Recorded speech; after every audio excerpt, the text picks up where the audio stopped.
I és que avui Podem dir que posem les entrades a la venda. per l'any que ve.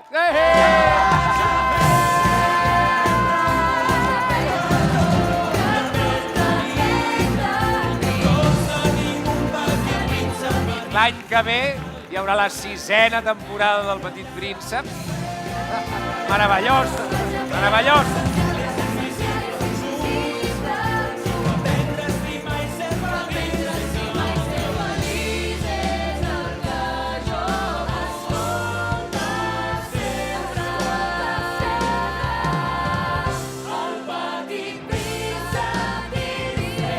El dia